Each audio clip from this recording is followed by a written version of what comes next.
একদম রেস্টুরেন্ট স্টাইলে chilli fish বা ফিশ চিলি রেসিপিটা রুই মাছ দিয়েই খুব সহজেই বাড়িতে বানিয়ে নিতে পারবেন, সম্পূর্ণ ঘরোয়া উপকরণ দিয়ে। আর এই চিলি ফিশ বানাতে কী কী উপকরণ লাগবে আর ঠিক কীভাবে বানিয়ে নিতে হবে, তাহলে চলুন দেখে নিন। এখানে আমি রুই মাছের পেটি নিয়ে নিয়েছি। পেটিগুলো আমি ছোট ছোট পিস করে কেটে নিয়েছি আর জল দিয়ে খুব ভালোভাবে পরিষ্কার করে নিয়েছি। এইবার আমি মাছের পিসগুলোকে ম্যারিনেশন করে নেব। সেই জন্য এখানে হাফ চামচের মতো লবণ, 1 চামচ আদা রসুন বাটা, 1 চামচ কাঁচা লঙ্কা বাটা, হাফ চামচ ভিনিগার আর অল্প একটু চিনি অ্যাড করে দিলাম। দিয়ে সমস্ত মশলার সাথে মাছের পিসগুলো খুব ভালোভাবে মাখিয়ে নিতে হবে। এখানে অবশ্যই করে মাছের পেটিটাই ব্যবহার করবেন, এতে চিলি ফিশটা ভালো হবে। এইবার ম্যারিনেশন করে আমি এখানে 15 মিনিটের মতন ঢেকে রেখে দেব। এরপর এখানে চিলি ফিশের জন্য আর যেই উপকরণগুলো লাগবে সেগুলো এখানে কেটে নেব। এখানে প্রথমে আমি একটা ক্যাপসিকাম নিয়ে নিয়েছি। ক্যাপসিকামটা আমি ছোট ছোট আকারে পিস করে কেটে নেব।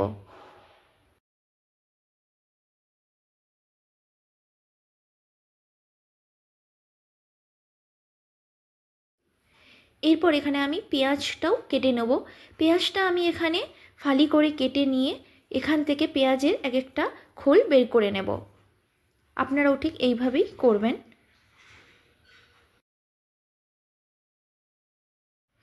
এরপর এখানে আমি 4 থেকে 5টা কাঁচা লঙ্কা নিয়ে নিয়েছি। কাঁচা লঙ্কাগুলোও আমি এখানে পিস করে কেটে নেব।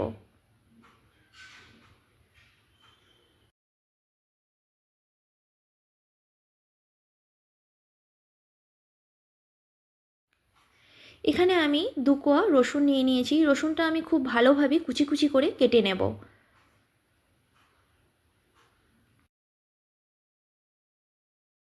তারপর এখানে রসুনটা কুচি করে কাটা হয়ে গেলে সমস্ত উপকরণগুলো সাইডে রেখে দিয়ে আমি যে ম্যারিনেশন করে রেখেছিলাম মাছের পিসগুলো, তার মধ্যে আমি একটা ডিম ফাটিয়ে দিয়ে দিচ্ছি। আপনারা এখানে ডিমের সাদা অংশটাও ব্যবহার করতে পারেন, আমি গোটা ডিমটাই ব্যবহার করছি। এরপর এখানে আমি 1.5 চামচের মতো কর্নফ্লাওয়ার অ্যাড করে দিচ্ছি আর দিচ্ছি 1 চামচের মতো ময়দা। এইবার কর্নফ্লাওয়ার, ময়দা আর ডিমটা মাছের পিসের সাথে খুব ভালোভাবে মাখিয়ে নিতে হবে।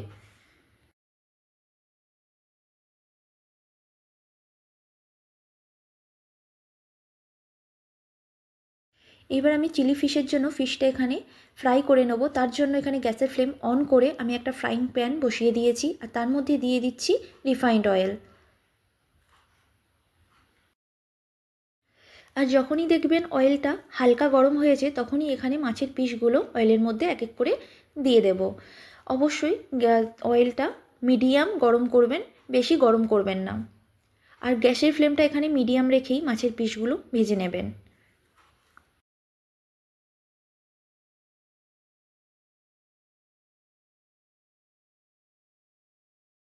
আর একটা সাইড অল্প একটু ভাজা হয়ে গেলে উল্টে আর একটা সাইডও ভেজে নেব। এইভাবে একটু উল্টে পাল্টে লাল করে মাছের পিসগুলোকে ভেজে নিতে হবে।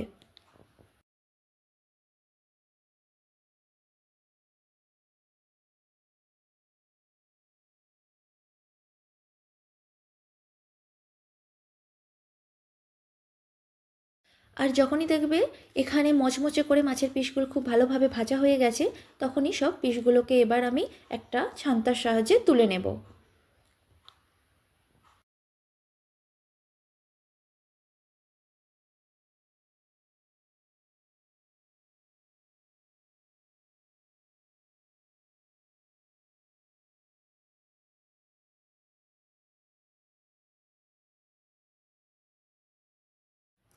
ওই একই রকমভাবে আরও যে মাছের পিসগুলো আছে সেইগুলোও ভেজে নিতে হবে।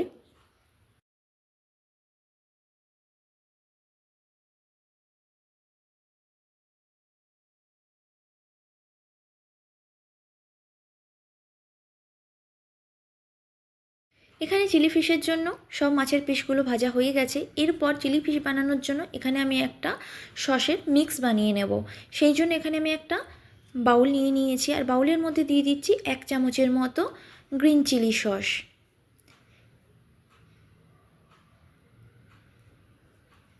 এরপর এখানে দিয়ে দিচ্ছি 1 চামচের মতো রেড চিলি সস। এরপর এখানে আমি 2 চামচের মতো টমেটো কেচাপ অ্যাড করে দিলাম।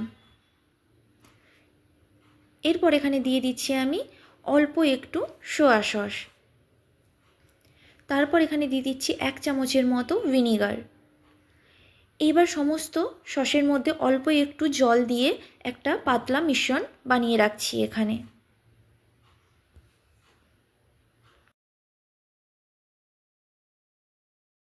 এরপর এখানে আমি গ্যাসের ফ্লেম অন করে একটা কড়াই বসিয়ে দিয়েছি। কড়াইটা গরম হয়ে গেলে আমি কড়াইয়ের মধ্যে অয়েল অ্যাড করে দিচ্ছি। এখানে আমি যেই মাছটা ভেজেছিলাম যেই অয়েলে, সেই অয়েলটাই অ্যাড করছি। অয়েলটা হালকা গরম হয়ে গেলে এখানে আমি রসুন কুচিটা অ্যাড করে দিলাম।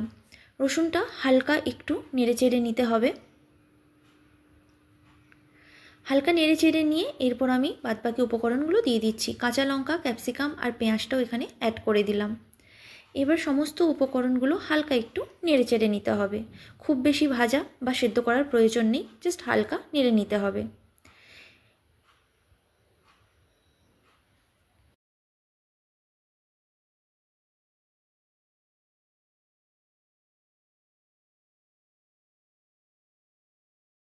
তারপর সমস্ত উপকরণগুলো হালকা একটু নেড়েচেড়ে নিয়ে এখানে আমি অল্প একটু লবণ, অল্প চিনি আর এখানে হাফ চামচের মতো Kashmiri red chilli powder add করে দিলাম। এইবার সমস্ত উপকরণগুলো শুকনো মশলার সাথে একটু নেড়ে নিতে হবে। তারপর যখন সমস্ত মশলাটা একটু হালকা ভাজা ভাজা হয়ে যাবে, এইখানে আমি যে সসের মিশ্রণটা বানিয়ে রেখেছিলাম সেটাও এখানে অ্যাড করে দিলাম। সসটা অ্যাড করে দেওয়ার পর এখানে আমি যে ফিশগুলো ভেজে রেখেছিলাম সেইগুলোই অ্যাড করে দিলাম। দিয়ে সমস্ত উপকরণ খুব ভালোভাবে একটু মিক্স করে নিতে হবে।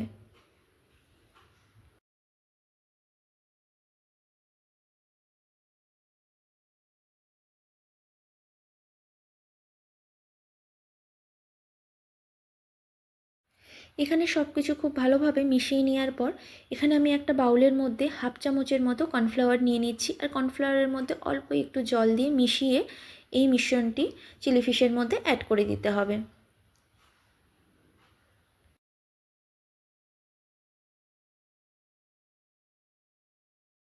কর্নফ্লাওয়ারটা অ্যাড করে দেওয়ার পর খুব ভালোভাবে মিশিয়ে নিতে হবে। আর গ্যাসের ফ্লেমটা এখানে হাই করে একটু চিলি ফিশটা নেড়েচেড়ে নিতে হবে।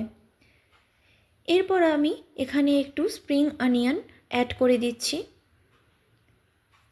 এটা সম্পূর্ণ অপশনাল, আপনারা চাইলে দিতে পারেন আবার নাও দিতে পারেন। দিয়ে খুব ভালোভাবে গ্যাসের ফ্লেম হাই করে চিলি ফিশটা একটু কড়ার মধ্যে নেড়েচেড়ে নেব। নিলেই হয়ে যাবে আমাদের চিলি ফিশ সম্পূর্ণ রেডি। আপনারা এটা সার্ভ করে নিন। আপনারা খুব সহজেই বাড়িতে এটা বানিয়ে নিতে পারবেন। আশা করি আমার আজকের রেসিপি আপনাদের ভালো লেগেছে। আর যদি ভালো লেগে থাকে অবশ্যই একটা লাইক করবেন, শেয়ার করবেন আর কমেন্ট করবেন কেমন লেগেছে।